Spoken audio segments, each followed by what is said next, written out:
Assalamualaikum warahmatullahi wabarakatuh. Halo semuanya, selamat datang kembali di mata kuliah Perilaku Konsumen. Kali ini kita melanjutkan topik ke-6 dengan pembahasan yang berbeda dari video sebelumnya, yaitu mengenai Institution Customer Decision Making, atau artinya pengambilan keputusan konsumen institusi atau organisasi ya. Kalau di video sebelumnya itu tentang individual customer perorangan.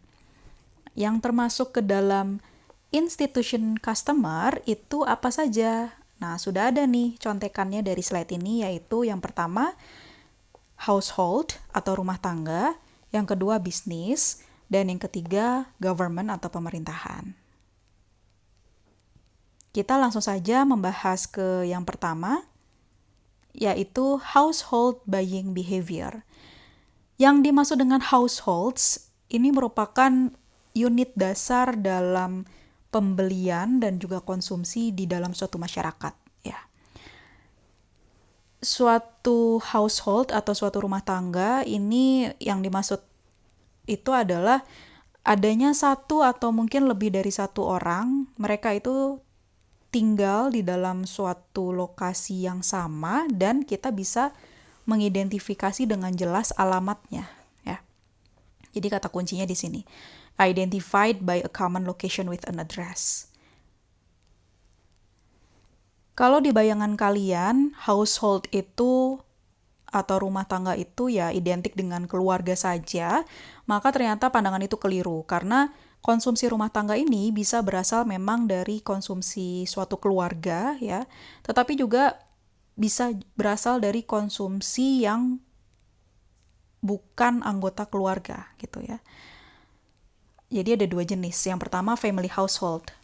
Nah, kalau konsumsinya itu berasal dari sekelompok orang, mereka tinggal di suatu lokasi yang sama dan orang-orang tersebut ada hubungan darah, ada hubungan karena pernikahan, maka itu disebutnya family household. Tapi kalau ada sekelompok orang, mereka tinggal di suatu kediaman sama, tapi ternyata mereka itu bukan keluarga ya. Nah, itu disebutnya non-family household. Oke. Kalau family household, tipe-tipenya seperti apa? Ada yang dia hanya pasangan suami istri saja, belum punya anak. Ada juga pasangan suami istri dengan anak, ada yang single parent dengan anak, contohnya ayah dengan anak atau mungkin ibu dengan anak ya, tanpa ada suami ataupun istrinya. Dan juga ada sebutannya extended family, yaitu terdiri dari suami istri dengan anak ditambah mertua, ya, cucu atau keponakan atau om dan tante. Nah, itu sebutan extended family. Jadi keluarga inti kemudian ditambah keluarga-keluarga yang lainnya. Bagaimana dengan non-family household? Ini contohnya adalah ketika ada satu orang dia tinggal di kediamannya ya, hanya sendirian. Nah, itu termasuknya ke non-family household. Atau misalkan kalian ngekos dengan teman-teman kosan kalian di suatu kediaman kos ya, maka itu bisa disebut juga dengan non-family household. Atau ada yang tinggal di boarding houses, asrama ya. Nah, itu juga termasuk non-family household. Oke. Jadi mohon diingat bahwa yang dimaksud dengan konsumsi rumah tangga itu ada yang berasal dari family, ada juga yang berasal dari non-family. Untuk pembahasan di video ini, kita akan fokus ke family decision making process.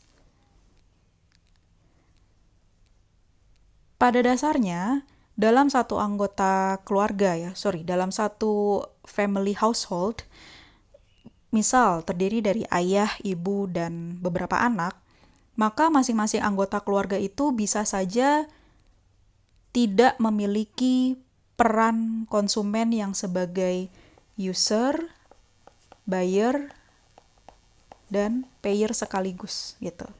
Jadi maksudnya si ayah misalkan ya, ayah itu hanya berperan sebagai payer dan user saja ya, tapi dia tidak berperan sebagai buyer.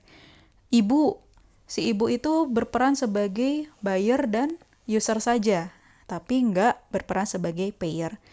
Si anak, dia hanya berperan sebagai user saja ya. Nah, itu yang dimaksud dengan the same family member may not have all three roles, ya.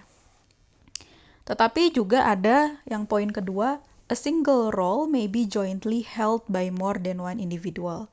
Jadi misalkan ada satu peran konsumen yaitu sebagai user, ya.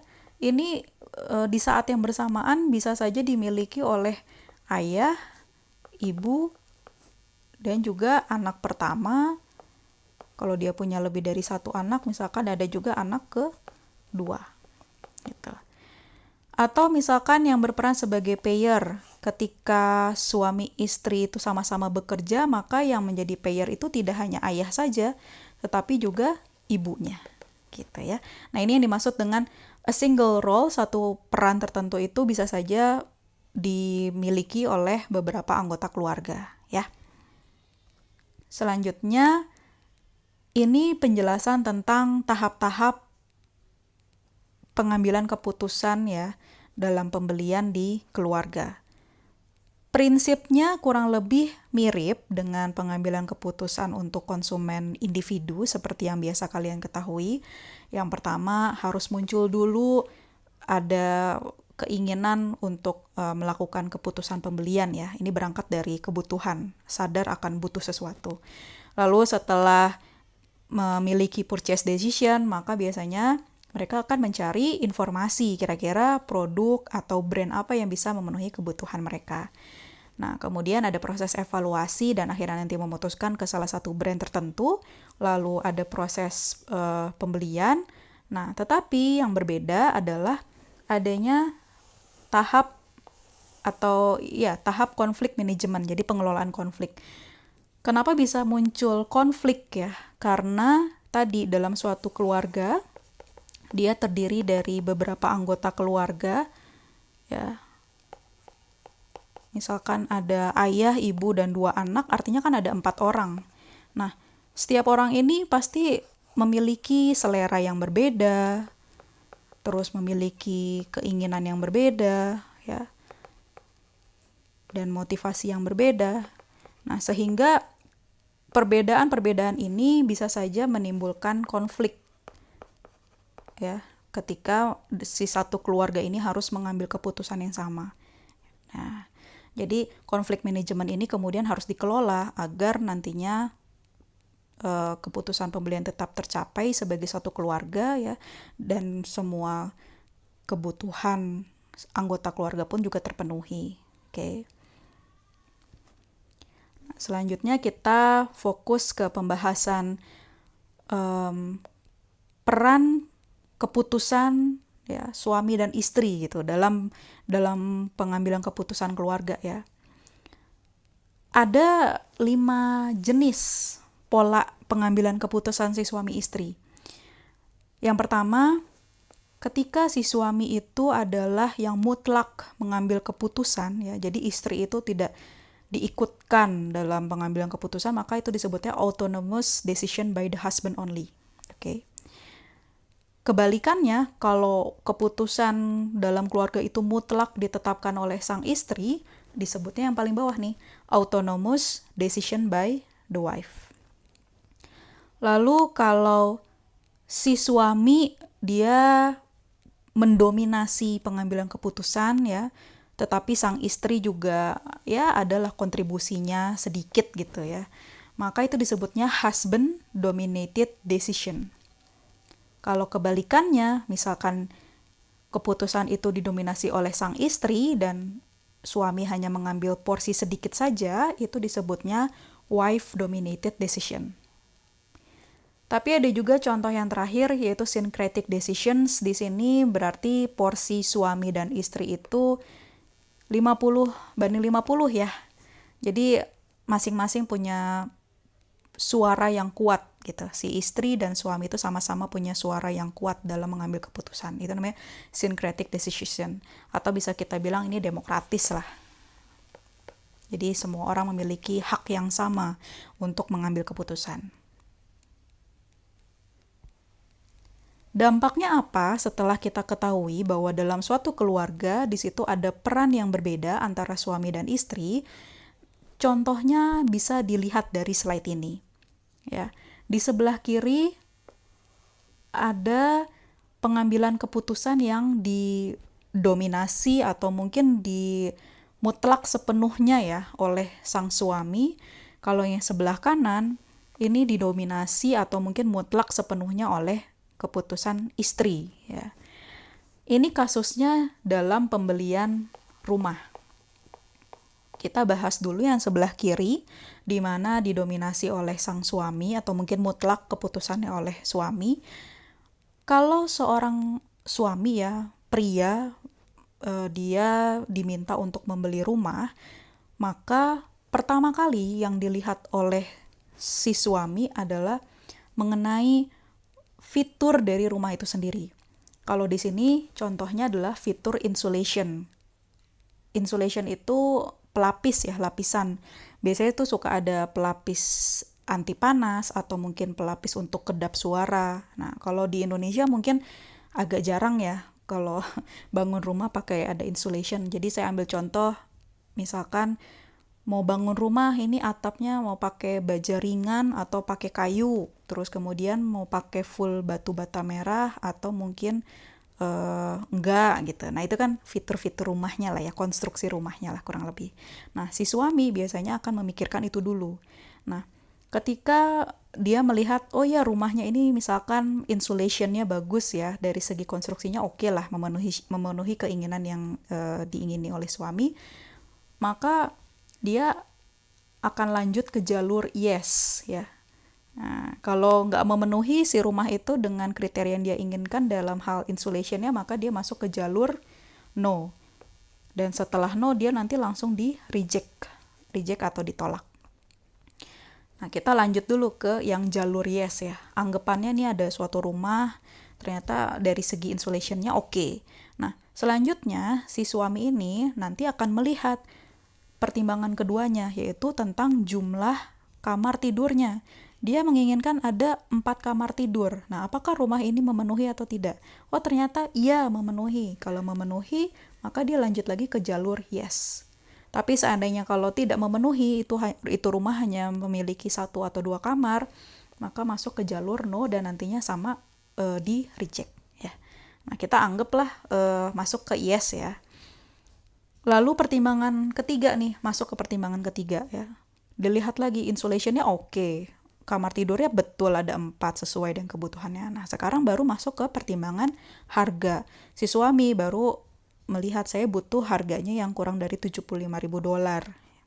Berapa ya kalau dirupiahin? Coba deh teman-teman dikali ya, $75.000 dikali anggapannya $1 itu 10.000. Nah, ini berapa nih? Berarti kurang lebih harganya 750 juta ya. Nah, oke. Ternyata rumah yang dia survei ini harganya iya di bawah 750 juta rupiah atau di bawah $75.000. Maka akhirnya dia mengambil jalur yes lagi dan final keputusannya menjadi accept atau ya saya memutuskan untuk beli rumah itu gitu ya. Nah, bedanya apa nih kalau dengan sang istri ya?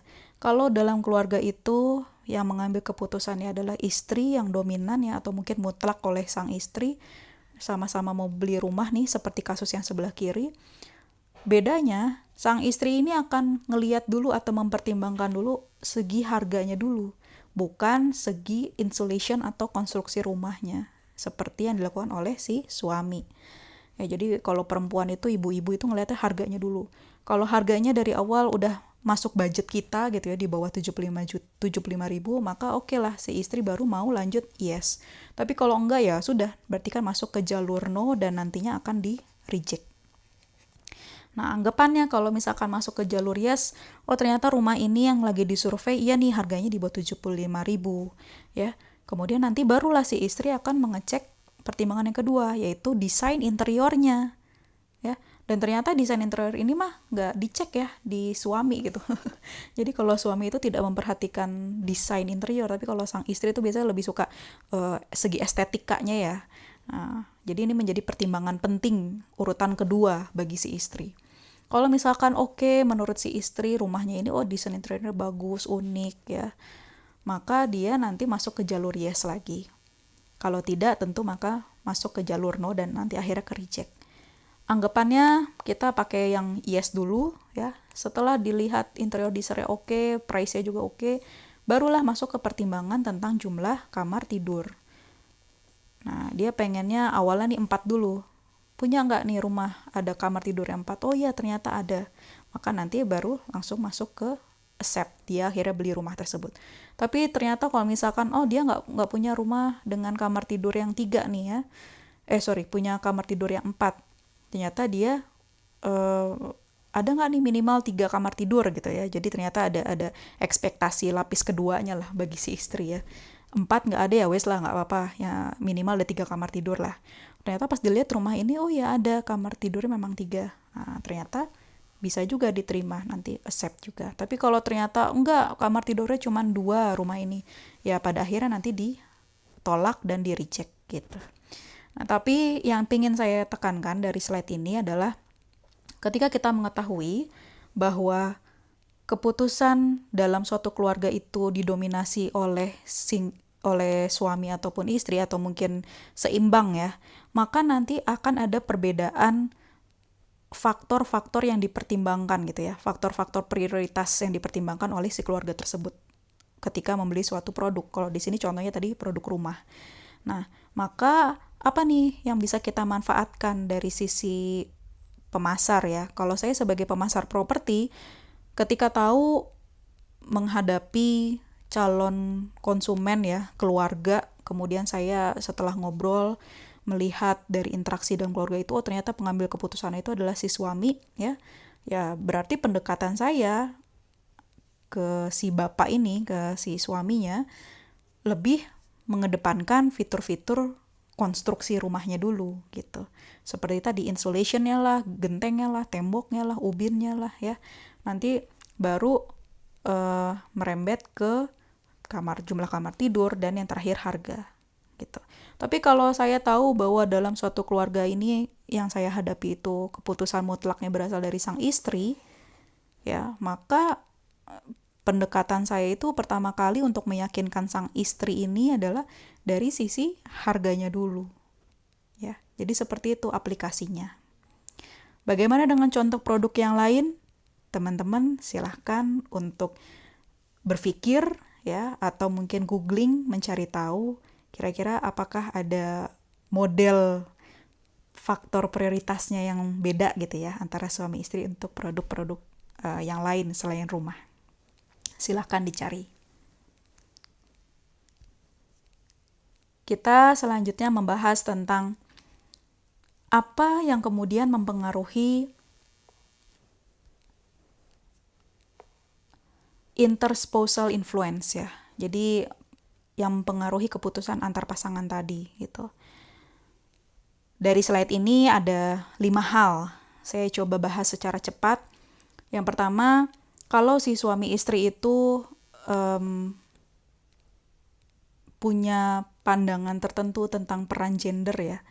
Jadi misalkan gini, si suami punya pandangan bahwa wanita itu berhak untuk memiliki pendapat. Nah, maka bisa jadi nanti di dalam keluarganya dia akan mengizinkan agar istrinya itu memiliki keputusan yang sama ya dengan dirinya. Jadi bisa saja nanti masuknya ke yang 1:1 ya, demokratis gitu antara suami dan istri. Atau mungkin sebaliknya, sang suami ini punya pandangan bahwa yang namanya perempuan itu ya udah ngikut aja dengan keputusan laki-laki gitu ya, karena kalau laki-laki adalah pemimpin. Nah, bisa jadi nanti di dalam keluarganya itu keputusannya itu didominasi oleh si suami atau bahkan mutlak oleh suami. Istri sama sekali nggak punya peran. Nah, itu yang dimaksud dengan gender role orientation. Penyebab yang kedua yang bisa mempengaruhi ya interspousal influence tadi adalah wife's employment status. Apakah istrinya ini bekerja atau tidak? Kalau bekerja, kalau si istri bekerja, biasanya istri ini akan merasa punya kepercayaan diri yang lebih baik gitu ya, lebih tinggi kepercayaan dirinya. Kenapa? Karena dia merasa punya penghasilan, merasa punya karya di luar rumah ya, sehingga dia akan lebih berani berpendapat. akan lebih tinggi kepercayaan dirinya untuk istri yang bekerja dibandingkan istri yang tidak bekerja. Ya. Sehingga nanti dampaknya apa? Di dalam keluarga yang dimana istrinya itu bekerja ya, si istri bekerja, maka bisa saja keputusan family-nya itu adalah yang demokratis tadi, yang suami dan istri itu sama, atau bisa jadi malah istri yang dominan gitu ya, yang mengatur segalanya ya. Lalu yang ketiga, stage in family life cycle ini tergantung dengan di tahap mana keluarga itu ya, di tahap siklus hidup yang mana nih keluarga itu sedang jalankan gitu. Sebagai contoh, kalau ada new family ya, baru menikah, ada pasangan suami istri yang baru menikah, biasanya kan masih romantis ya, masih peduli dengan satu sama lain gitu. Jadi mungkin pengambilan keputusan misalkan mau beli perabotan rumah ya, baru pindah rumah mau beli perabotan rumah, itu masih diskusi berdua, mau pilih warna apa dan segala macam. Tapi kalau keluarga tersebut, pasangan tersebut sudah menjalani pernikahan 10 atau 15 tahun ya, lama-lama si suami itu ya sudah, percaya saja deh saya dengan keputusan istri saja gitu, apapun perabotan rumah ya udah istri aja yang mutusin. Nah, itu yang dimaksud dengan stage in family life cycle ya. Lalu yang keempat ada time pressure, seberapa banyak waktu yang dimiliki oleh keluarga tersebut untuk mengambil keputusan. Kalau semakin urgent, semakin pendek waktunya, ya pada akhirnya nanti didelegasikan saja ke salah satu pihak, entah ke suami atau ke istri ya. Dan yang kelima, tergantung dari kondisi sosioekonomik di mana keluarga itu tinggal. Oke. Kalau misalkan masyarakat di situ memahami bahwa istri itu punya gender equality yang sama dengan pria ya sedikit banyak pandangan yang ada di masyarakat itu nantinya akan diadopsi oleh keluarga tersebut gitu, sehingga nilai-nilai gender equality pun juga akan diadopsi oleh keluarga tersebut dan mungkin akan lebih demokratis ya dalam pengambilan keputusan si keluarganya. Jadi kurang lebih seperti ini.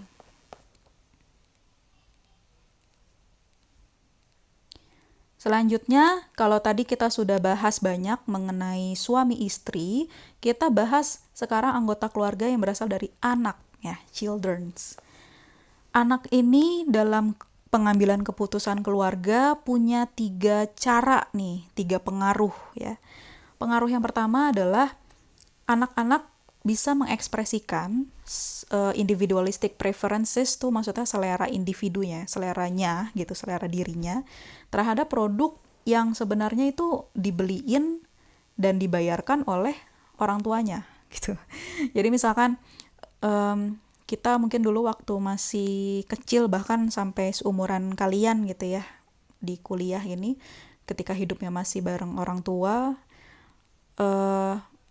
seringkali ada barang-barang yang kita pakai bareng-bareng sekeluarga ya, itu tuh padahal yang beliin ya dan juga yang ngebayarin itu adalah orang tua kita gitu. Tapi kita masih punya hak untuk mengutarakan, aku pengennya yang kayak gini, aku pengennya yang kayak gitu ya. Nah, itu children express individualistic preferences ya, yang pertama. Skenario yang kedua adalah si anak ya, ketika dia remaja, biasanya kan sudah bisa nyari uang sendiri ya. Misalkan di umur-umur kalian mahasiswa, ada yang sudah magang, ada yang jadi freelancer, ada yang mungkin kerja ya part time gitu. Karena sudah punya penghasilan sendiri, akhirnya dia mampu untuk membayar dan membeli produk-produk yang dia gunakan sendiri ya. Jadi ini tahap transisi gitu. Lalu peran yang ketiga atau skenario yang ketiga adalah di mana si anak ini mempengaruhi orang tuanya ya untuk produk-produk yang digunakan bersama, shared consumption itu maksudnya digunakan bersama oleh keluarganya gitu ya. Jadi ketiga hal ini adalah ketiga kemungkinan, atau mungkin kita juga pernah ya mengalami ketiga skenario ini gitu tanpa disadari ketika kita posisinya sebagai anak dalam keluarga kita masing-masing. Selanjutnya,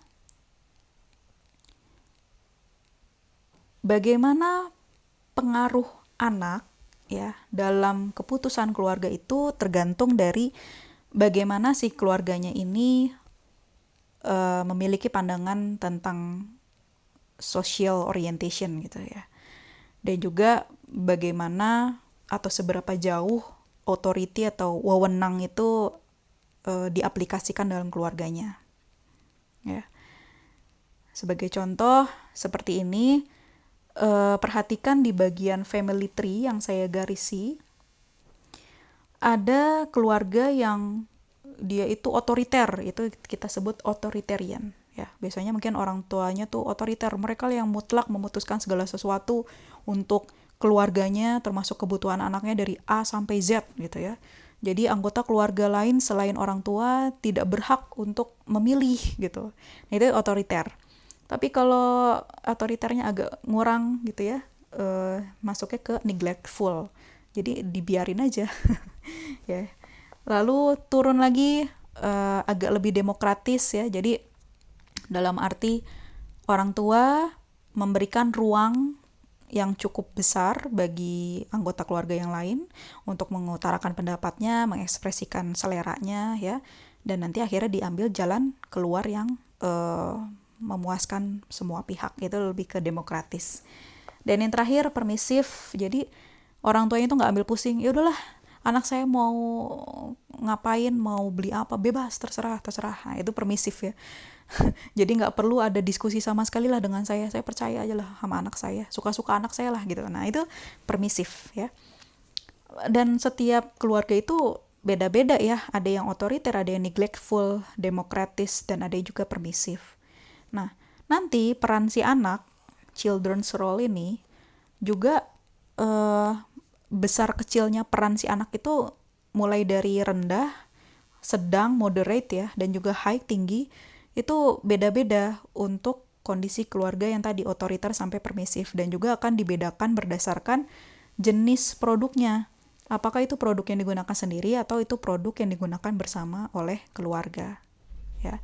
Lalu nanti akan dibedakan lagi apakah dari sisi si anak ini punya kontrol langsung ya, atau dia perannya itu adalah hanya sekadar memberikan pengaruh. Nah, ini kadarnya itu, kadar peran si anak tuh beda-beda untuk kasus masing-masing. Detailnya silakan coba dipahami sendiri ya tabelnya.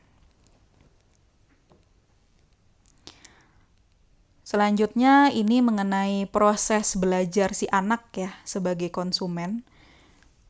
Kita pernah kenal dengan istilah consumer socialization kurang lebih. Jadi ini tuh socialization tuh maksudnya itu loh yang high involvement. Jadi kalau kita beli dalam pengambilan keputusan kan ada low involvement, ada high involvement ya.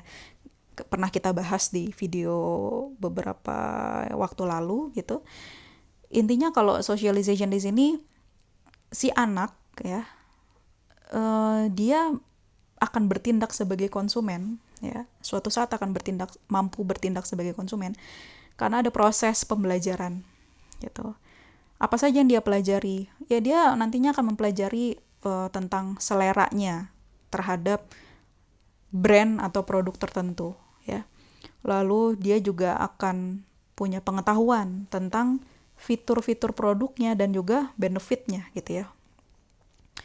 Kemudian juga dia akan mampu untuk memiliki skill, kemampuan untuk mengambil keputusan yang smart decision tuh maksudnya tepat ya. Nah, apa sih yang menyebabkan si anak ini ya dalam keluarga akhirnya dia bisa melalui proses customer socialization ini? Ya pada dasarnya karena dia punya kemampuan untuk berpikir, kognitifnya jalan ya, dan juga akan nanti dipengaruhi oleh kondisi lingkungannya. Ya. Nah, dulu kan pernah ya dibahas tentang proses pembelajaran konsumen. Ada istilah instrumental conditioning. Ya, mudah-mudahan teman-teman masih ingat nih. Jadi, kalau si anak ketika dia proses pembelajarannya lewat instrumental conditioning, artinya anak ini akan belajar mengenai suatu perilaku tertentu gitu ya. Perilaku itu baik atau buruk karena ada proses reward atau punishment ya. dari siapa? Dari orang tuanya. Misal, si anak dia mengkonsumsi mie instan terus-terusan gitu ya, dalam 1 minggu setiap hari dia makan mie instan terus ya, nggak mau makan yang lain gitu.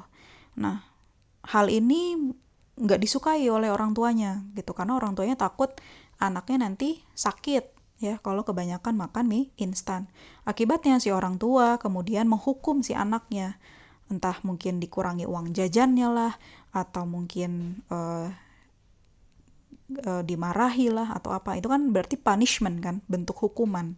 Nah, dari situ si anak belajar, oh ternyata saya kalau mengkonsumsi mie instan terus-menerus atau terlalu sering, itu adalah tindakan yang tidak disukai oleh orang tua saya. Nah, kalau orang tua saya nggak suka, nantinya saya malah dikasih hukuman, punishment.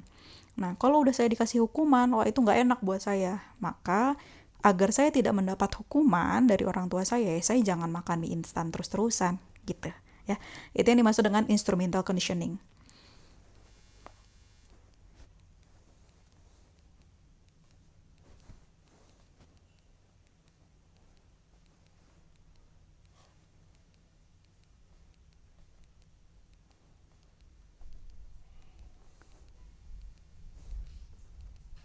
Baik, kita lanjutkan. Bagaimana dengan tahap yang proses pembelajaran yang kedua, yaitu modeling. Jadi ini terjadi ketika si anak itu melihat orang tuanya sebagai role model ya. Jadi apapun yang dilakukan oleh orang tua saya, wah, saya pengen seperti itu ya. Maka si anak biasanya nanti akan menyontek, mengadopsi itu maksudnya mencontek ya, meniru, mengambil semua nilai-nilai, peran atau sikap yang dilakukan oleh orang tuanya. Kenapa? Karena si orang tuanya itu adalah role model bagi si anak ya. Jadi biasanya si anak tuh akan meniru apa saja barang yang digunakan oleh orang tuanya, atau mungkin gaya hidup yang dilakukan oleh orang tuanya. Nah itu akan ditiru karena tadi pada dasarnya orang tuanya sebagai role model mereka. Proses pembelajaran yang ketiga itu juga berasal dari tadi proses kognitif. Nah ini nih, ada low involvement, ada yang high involvement. Kalau yang high involvement tadi tuh yang socialization ya. Jadi si anak tuh mampu untuk menyeleksi sendiri, mempertimbangkan dulu brand mana yang cocok buat dia dan segala macem ya. Tapi kalau yang low involvement, ya pada dasarnya dia mengkonsumsi suatu produk ya karena itu ya udah itu yang familiar gitu ya, yang di dalam keluarganya itu yang sering dipakai gitu oleh orang tuanya ya. Jadi dia nggak mau ambil pusing, kenapa ya saya harus pakai produk ini, kenapa saya harus pakai odol merek Pepsodent gitu. Nggak akan kepikiran sampai situ gitu. Ya karena keluarga saya biasa pakai Pepsodent, ya wes lah saya juga nanti belinya Pepsodent gitu. Nah itu masuknya low involvement ya. Ada istilah lain yaitu intergenerational influence. Nah ini pengaruh lintas generasi gitu. Jadi orang tua kita ya, parents, ayah, ibu, dengan si anak ya, children, itu kan sebenarnya hidup di generasi yang berbeda ya. Kalau saya sebagai anak, saya itu termasuk ke generasi Y ya. Orang tua saya masuknya ke generasi X. Kalau kalian ya yang umurnya lebih muda dari saya, mungkin sebagai anak itu generasi Z ya, dan orang tuanya masih generasi X gitu. Nah tapi pada prinsipnya antara orang tua dan anak itu hidup di generasi yang berbeda, sehingga biasanya nilai-nilai hidup yang dimiliki oleh antar generasi ini pun akan beda gitu. Nah ada kondisi di mana si orang tua itu yang akan menularkan value, sikap, value itu nilai ya, nilai hidup, sikap atau perilaku yang menurut orang tua kita itu baik, bagus ya, itu akan ditularkan ke anaknya, diajarkan ke anaknya. Itu namanya forward IGI atau forward intergenerational influence ya, dari orang tua ke anak. Sebagai contoh apa ya? eh misalkan gini, orang tua kita suka ngomong, kalau ngabisin waktu luang tuh ya jangan kebanyakan main handphone, jangan kebanyakan main laptop. Ya mbok yo sosialisasi lah, keluar, main keluar, kumpul sama teman-teman gitu ya, olahraga kayak fisik lah pokoknya ya, ada aktivitas fisik gitu. Jangan jangan cuma main HP aja, jangan cuma main game online aja. Nah, bagi orang tua kita, punya aktivitas fisik itu adalah sesuatu yang baik, perilaku yang baik. Dan itu yang mereka anut ya di generasi mereka. Nah, nantinya kemudian pandangan tersebut dikenalkan ke anak-anaknya ya. Dikenalkan bahwa lebih baik punya aktivitas fisik dibandingkan hanya bermain game online di kamar gitu ya. Nah, itu maksudnya ke forward IGI. Tapi ada juga kondisi di mana kebalikan. Si anak lah yang mengenalkan nilai hidupnya ya ke orang tua gitu. Nilai hidup yang ada di generasinya ke orang tuanya. Sebagai contoh, kita kan, terutama kalian ya, generasi Z, dari lahir itu sudah terbiasa dengan teknologi digital. Jadi kalian sangat fasih sekali menggunakan internet ya, menggunakan smartphone. Kalau beli makanan pakai Gojek, pakai Grab, pakai Shopee Food dan lain-lain ya. Nah, kepraktisan itu ya, memesan makanan lewat online, kalian kenalkan ke orang tua kalian. Mah, Pah, kalau beli makanan ya nggak usah naik motor, terus ke warung itu, cukup pesan aja lewat aplikasi. Kita tetap di rumah, enak, santai, langsung tiba-tiba makanan datang. Nah, itu kan ada nilai-nilai kepraktisan ya. Nah, itu kalian kenalkan ke orang tua kalian. Nah, ketika orang tua kalian kemudian mau mengadopsi hal tersebut, akhirnya orang tua kalian mau nih pesan makanan lewat GrabFood gitu ya. Nah, di situ terjadi reverse IGI. Ya. Jadi dari orang tua ke anak. Dari anak ke orang tua. Nah, biasanya ini tuh bisa berlaku ketika memang ada kebiasaan demokratis ya di dalam keluarganya. Ya, jadi si anak itu punya porsi untuk bisa mempengaruhi orang tuanya tadi.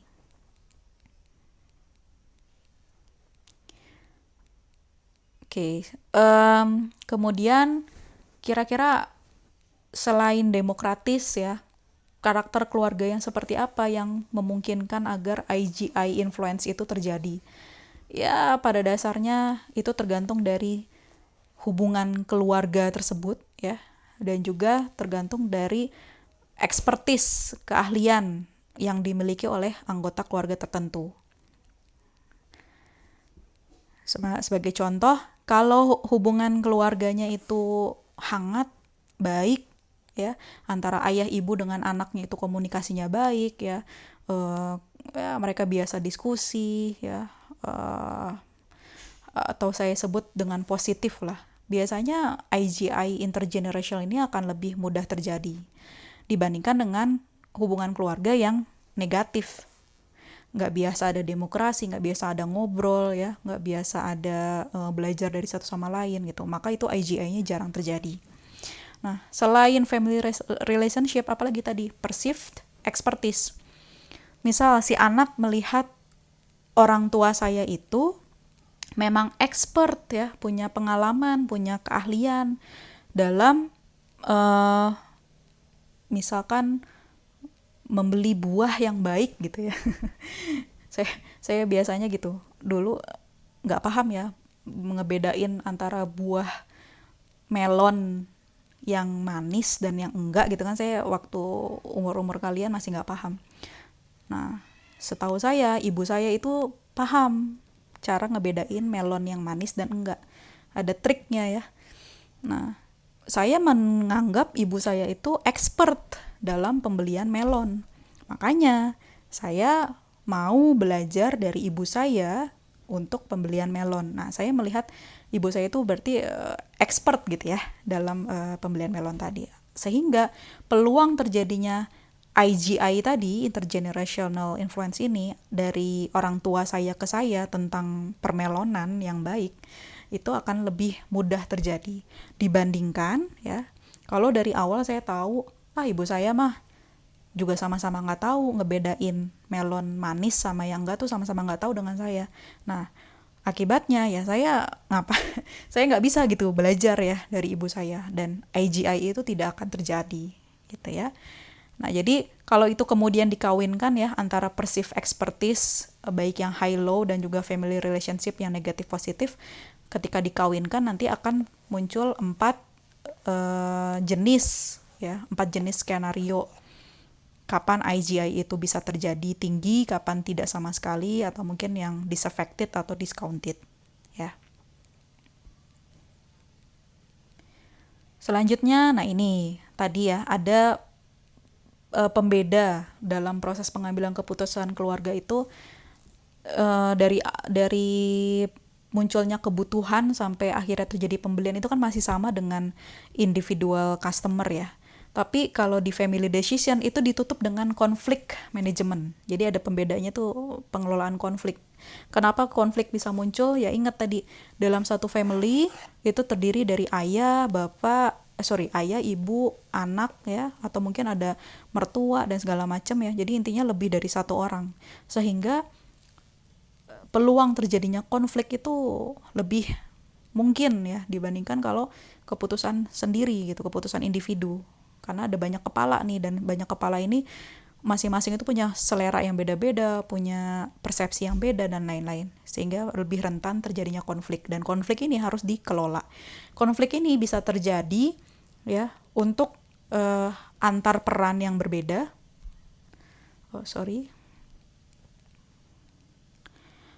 Konflik ini bisa terjadi antar peran ya yang berbeda. Jadi antara si ayah dengan si anak gitu ya. Si ayah itu yang biasanya perannya sebagai payer dan user, sedangkan anak hanya user saja. Bisa saja ini ada konflik ya gitu. Itu namanya maksudnya konflik untuk distributed roles. Tapi bisa juga terjadi untuk satu peran yang sama. Misalkan ini ada anak pertama, anak kedua, anak ketiga ya. Ini anak ke-1, anak kedua, anak ketiga. Mereka semua kan karena masih anak, perannya hanya masing-masing sama ya sebagai user gitu. Nah, antar user ini pun bisa terjadi konflik. Ya, mungkin kalian ngerasain ya. Kalau punya kakak atau punya adik gitu. Si kakak pengennya beli es krim rasa apa? Rasa coklat. Si adik pengennya rasa vanila. Si anak tengah pengennya rasa strawberry. Ya, orang tuanya ngizinin cuman boleh pilih satu jenis es krim. Nah, itu bisa saja terjadi konflik ya. Nah, tapi pada dasarnya seperti itu. Bisa terjadi konflik antar beda peran dan juga antar peran yang sama. Detailnya, jenis-jenis konfliknya itu ada 4 ya. Tergantung dari jenis tujuannya gitu ya. Sama tergantung dari persepsinya. Ini coba kalian pahami dulu sendiri ya. Mudah-mudahan bisa nge-googling gitu kan. Biar video ini bisa lebih singkat ya. Tapi kalau misalkan ada yang kurang paham, tolong saya ditanyain nanti pada saat Q&A. Nah, tapi prinsipnya dari keempat jenis konflik yang terjadi, ya, itu ternyata ada penyelesaiannya juga beda-beda gitu. Ada yang penyelesaiannya itu lewat persuasi, membujuk. Tapi ada yang penyelesaian konfliknya itu harus ada berbau bargaining, tawar-menawar, atau berbau politik lah gitu ya, kepentingan gitu. Nah, tapi ada juga yang sifatnya solusinya ya udah cukup problem solving aja, kita menyelesaikan masalahnya saja, tidak perlu ada sampai persuasi, tidak perlu sampai politik bargaining ya. Bahkan ada juga yang ya ini tidak muncul konflik sama sekali, maka ya sudah tidak ada solusi apapun yang diperlukan ya. Nah, ini tolong slide ini dan slide yang sebelumnya coba kalian pahami dulu sendiri ya. Dan ini slide ini menggambarkan ringkasan untuk family buying decision. Untuk part 1 video topik 6 mengenai institution customer decision making kita akhiri dulu sampai sini, dan nantinya kita akan bahas ke part 2 mengenai business buying behavior dan juga government buying behavior.